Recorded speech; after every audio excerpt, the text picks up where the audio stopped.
Bismillahirrahmanirrahim. Nahmaduhu wa nusalli ala rasulihil karim wa ala abdihil masihil ma'ud. Assalamualaikum warahmatullahi wabarakatuh. Asyhadu an la ilaha illallah wahdahu la syarikalah wa asyhadu anna Muhammadan abduhu wa rasuluh, amma ba'du. Jumpa lagi para pendengar Pelita Ilahi yang dianugerahi kasih sayang ilahi. Kali ini akan membahas berkenaan dengan pengorbanan di jalan ilahi dengan harta yang suci dan baik. Pengorbanan di jalan ilahi merupakan sesuatu yang paling inti dan penting.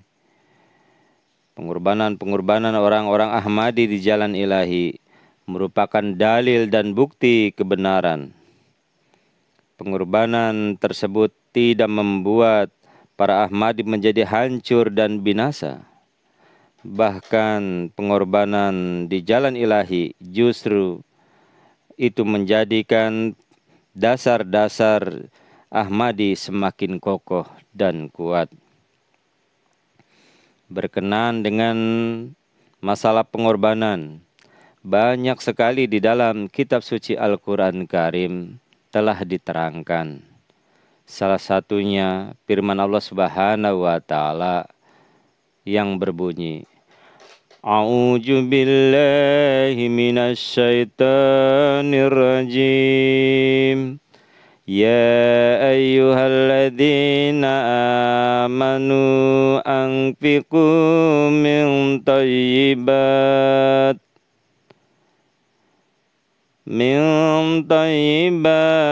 ma kasabtum wa mimma akhrajna lakum minal ardh wa la tayammamul khabitha minhu tunfiquna wa lastum bi'akhidhihi illa an tughmidu fihi wa'lamu annallaha ghaniyyun hamid.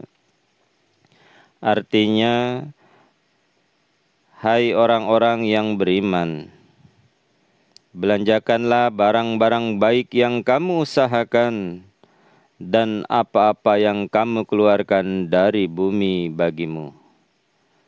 Dan janganlah kamu memilih yang buruk-buruk darinya, lalu kamu membelanjakannya di jalan Allah Ta'ala. Padahal kamu sendiri tidak mau mengambilnya, kecuali dengan memicingkan mata terhadapnya. Dan ketahuilah bahwa Allah Maha Kaya, Maha Terpuji. Hal ini terdapat di dalam surah Al-Baqarah, surah yang kedua, ayat yang ke-268 dihitung dengan basmalah. Di dalam tafsir dikatakan ayat ini berarti bahwa orang-orang mukmin hendaknya membelanjakan di jalan Allah Subhanahu wa Ta'ala apa-apa yang baik dan murni. Sebab harta yang dihasilkan secara sah sekalipun ada kalanya meliputi juga barang-barang buruk. Barang-barang tua dan bekas boleh saja diberikan kepada orang miskin. Tetapi barang-barang yang rusak janganlah dipilih untuk maksud tersebut. Para pendengar Pelita Ilahi yang dianugerahi kasih sayang ilahi, ada banyak orang-orang Ahmadi yang membelanjakan harta mereka dan meletakkan diri mereka pada kesulitan. Para Ahmadi membelanjakan harta dengan keyakinan bahwa hal itu akan membawa mereka lebih dekat pada Allah Ta'ala dan meraih ridhonya. Para Ahmadi memiliki keyakinan ini, bahwa dengan demikian mereka telah membelanjakan harta mereka dengan benar. Bahkan orang-orang di luar Muslim Ahmadiyah mengakui bahwa sistem keuangan dan pembelanjaan harta di Ahmadiyah sangatlah baik. Ada seorang mubalik kita dari Kababir, Haifa, yaitu di Israel, telah menuliskan tentang sebuah peristiwa.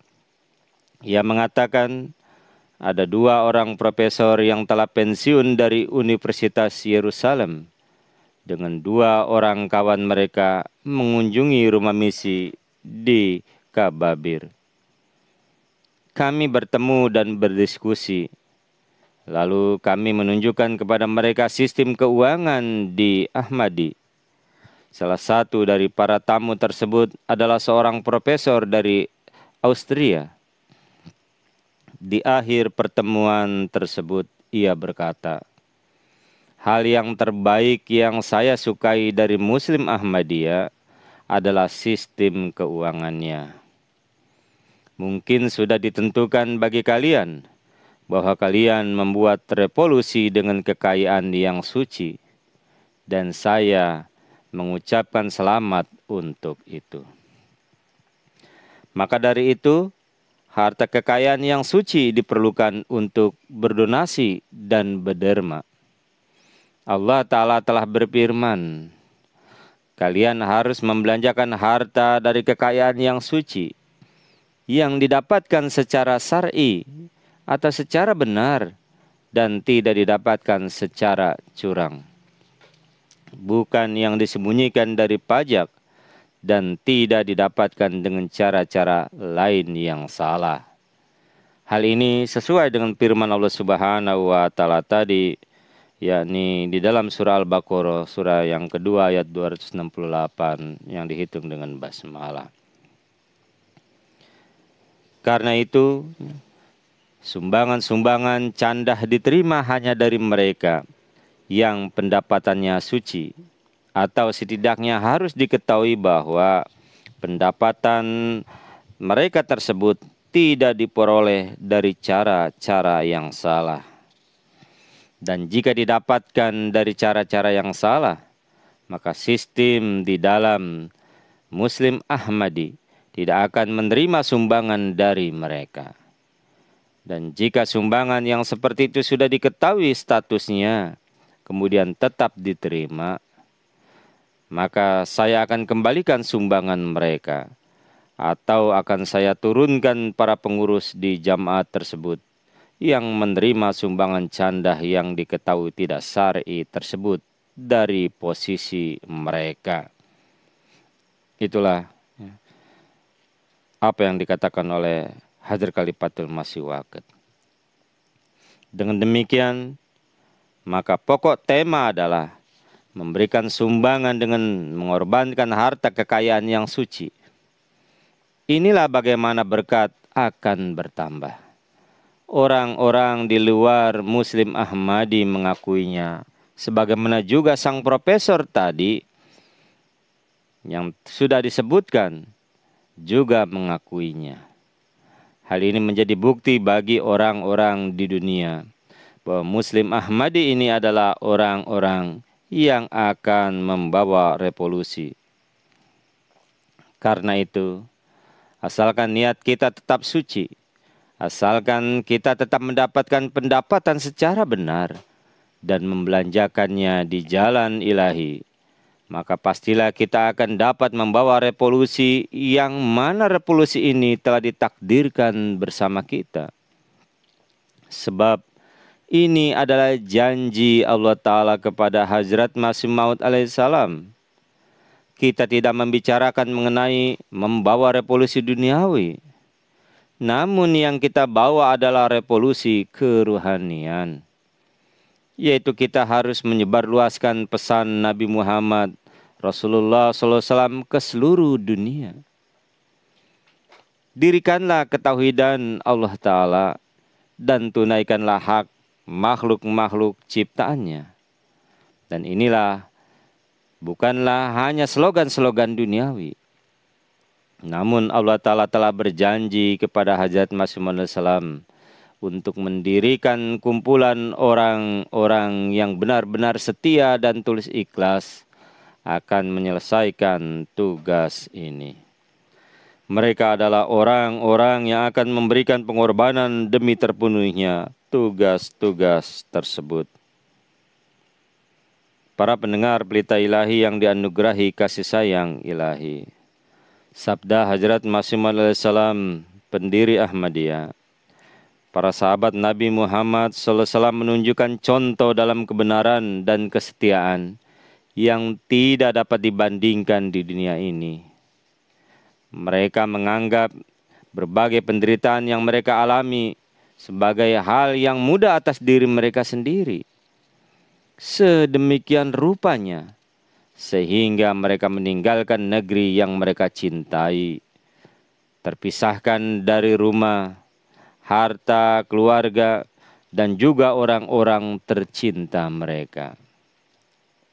Hazrat Khalifatul Masih Waqt mengatakan, dan saya melihat jemaatku dianugerahi oleh Allah Ta'ala antusiasme yang sesuai dengan level dan statusnya, yaitu sesuai keimanan dan keadaan kerohaniannya. Tidak ragu lagi, para sahabat Nabi Muhammad SAW statusnya lebih tinggi. Namun kedudukan para sahabat yang berbaiat kepada Hajrat Masih Maud salam juga tinggi. Dan dengan itu mereka menunjukkan keteladanan kebenaran dan kesetiaan mereka. Hajrat Masih Maud salam juga berbicara mengenai pengorbanan harta, di mana beliau telah bersabda, untuk tujuan-tujuan keagamaan, para anggota jemaatku memberikan sumbangan mereka dengan hati terbuka dan dermawan. Setiap orang mengambil bagian sesuai dengan kapasitas dan kemampuan mereka. Allah Ta'ala lebih mengetahui ketinggian derajat kesetiaan dan keimanan mereka yang ambil bagian dalam berbagai sumbangan pengorbanan. Saya mengetahui dengan baik bahwa jemaatku telah menunjukkan kesetiaan dan keimanan yang ditunjukkan oleh para sahabat Nabi Muhammad Rasulullah SAW ketika dalam masa-masa sulit. Pada suatu ketika, Hajrat Masih Maud salam melihat level pengorbanan yang tinggi dari para sahabatnya. Bagaimana mereka ini telah mencapai jumlah besar dalam pengorbanan mereka. Demikian, Hajrat Masih Maud salam menanamkan revolusi sedemikian rupa dalam diri para pengikutnya, sehingga mereka melemparkan hasrat-hasrat duniawi ke belakang mereka dan lebih mengutamakan agama. Namun, semangat pengorbanan yang beliau tanamkan dalam diri para sahabatnya, yang secara langsung mengambil sumpah baiat dari tangan Hajrat Masih Maud salam itu, apakah semangat tersebut telah luntur?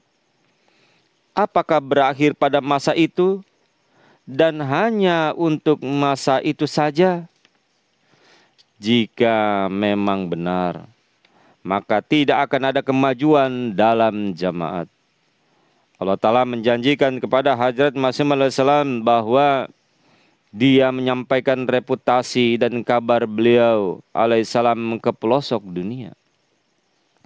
Dan untuk itu diperlukan jemaat yang setia dan penuh pengorbanan. Saya ulangi, dan untuk itu diperlukan jemaat yang setia dan penuh pengorbanan.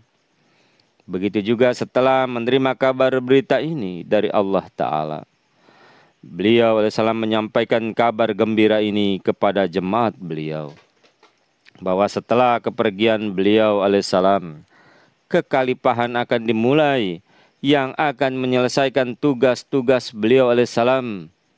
Dan bersamaan dengan itu, para anggota yang tulus ikhlas akan membantu memenuhi dan menyelesaikan tugas-tugas tersebut. Karena itu, hari ini kita melihat bagaimana Allah Ta'ala memenuhi janjinya. Ada sebuah jemaat yang para anggotanya tulus ikhlas, yang terikat dengan khilafat dan mengorbankan harta kekayaan dan waktu mereka.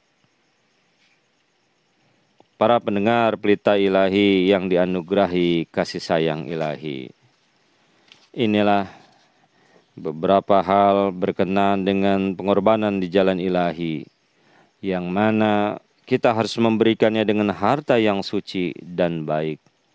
Semoga hal ini dapat bermanfaat bagi para pendengar Pelita Ilahi yang dianugerahi kasih sayang ilahi. Semoga Allah Ta'ala selalu memberikan kemampuan, taufik, karunia kepada kita untuk mencari keridhaannya melalui berkorban di jalan ilahi. Allahumma amin. Wassalamu ala manittaba'al huda wa akhiru da'wana anilhamdulillahi rabbil alamin. Assalamualaikum warahmatullahi wabarakatuh.